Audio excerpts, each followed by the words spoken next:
First ఓడిఐలో India గెలిచిన సంగతి మనందరికీ తెలిసిందే.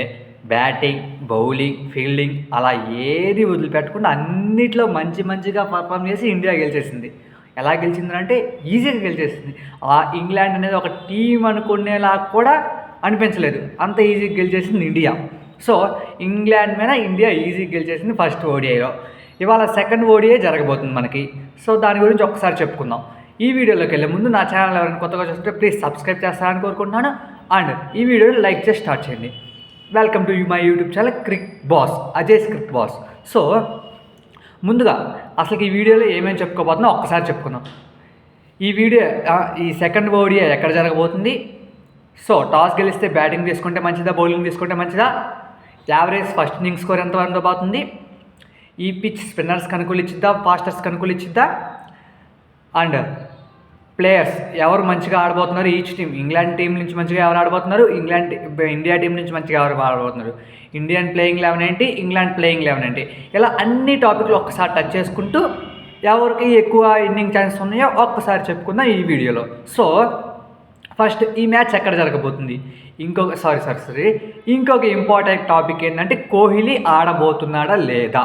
సో ఇలా అన్ని టాపిక్స్ కవర్ చేద్దాం. ఫస్ట్ కోహ్లీ గురించి చెప్పుకుందాం.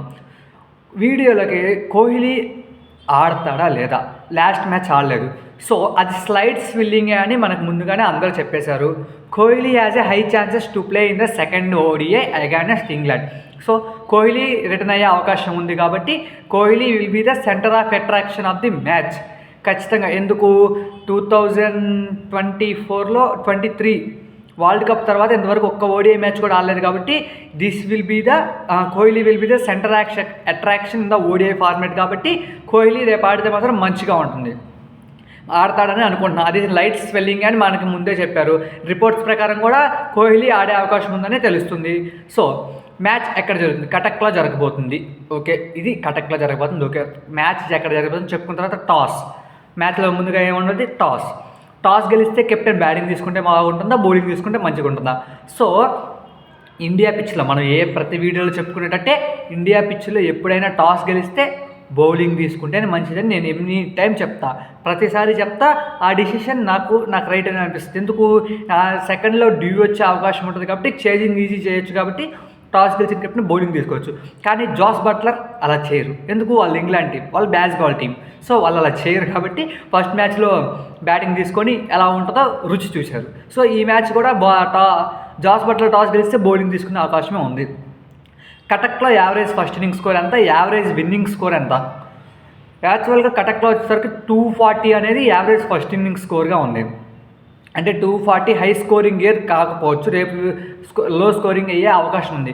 అలా అని 240 అని చెప్పని ఈ గ్రౌండ్లో 300+ రాలేదు అని నన్ను అనుకోవద్దు. ఖచ్చితంగా 300+ కూడా వచ్చే అవకాశం ఉంది.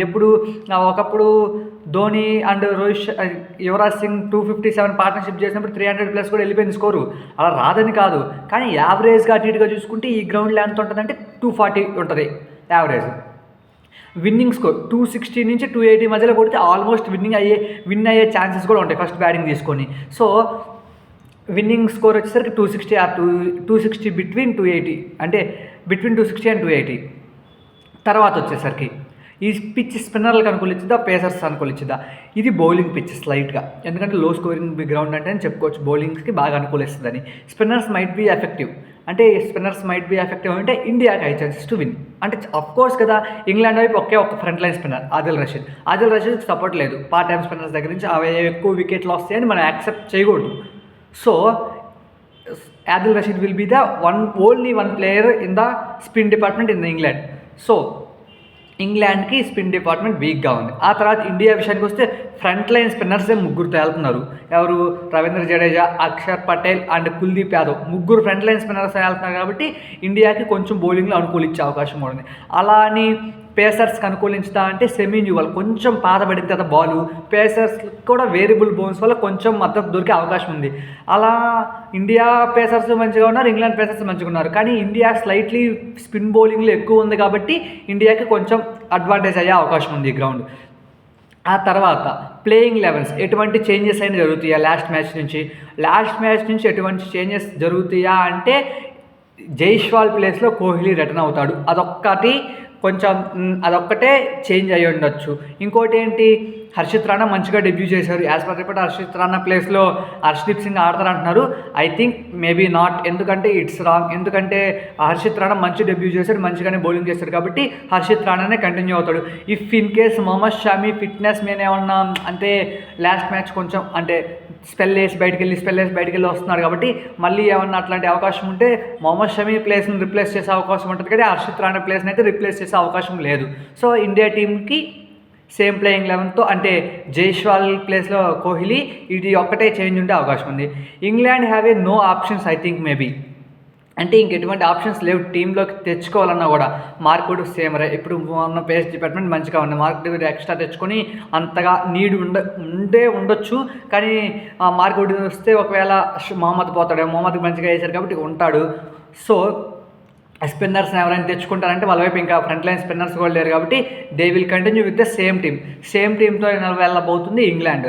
ఇండియాలో ఒక్క చేంజ్ ఉంటుంది, యశస్వి జైస్వాల్ ప్లేస్లో విరాట్ కోహ్లీ వచ్చే అవకాశం ఉంది. This will be the team playing 11s of the both teams. England and ఇండియాకి ప్లేయింగ్ 11s ఇలా ఉండే అవకాశం ఉంది. ఆ తర్వాత ప్లేయర్స్ టు వాచ్, ఇండియాలో ఎవరు మంచిగా ఆడబోతున్నారు అంటే మనం ఒక చిన్న అంచనాలా ఒకటి చెప్పుకుందాం, అండ్ ఇంగ్లాండ్లో ఎవరు మంచిగా ఆడబోతున్నారు ఒక చిన్న అంచనా వేసుకుందాం. సో చిన్న అంచనాలో ఇండియాలో మంచిగా ఆడబోతున్నారు అంటే గిల్ అని నేను చెప్తా. ఎందుకు, ఈ స్లో పిచ్చెస్లో గిల్ మంచిగా ఆడే అవకాశం ఉంటుంది కాబట్టి Gill will be the one of the player to watch. And then Virat Kohli చాలా రోజుల తర్వాత మ్యాచ్ ఆడబోతున్నాడు. So Virat Kohli will be the one of the player to watch. Bowling విషయానికి వస్తే కుల్దీప్ అండ్ జడేజా. ఎందుకు అక్షర్ పటేల్ ఎందుకు చెప్పట్లేదు అంటే అక్షర్ పటేల్కి కూడా ఛాన్స్ ఉంది, స్పిన్నర్లందరికీ ఛాన్స్ ఉంది, కానీ మోర్ అంటే కొంచెం కుల్దీప్ అండ్ జడేజా మంచి ఫామ్లో ఉన్నారు కాబట్టి వాళ్ళిద్దరు పేర్లు తీసుకున్నాం. అంటే పేస్ డిపార్ట్మెంట్లో మనకి వికెట్లు వస్తే మంచిగా బౌలింగ్ చేసినట్టే. సో వాళ్ళ ముగ్గురు కొంచెం centre of player to watch అనుకోవచ్చు. ఇంగ్లాండ్ టీంలోకి వచ్చేసరికి I think Harry Brook and Joe Root will be the players to watch.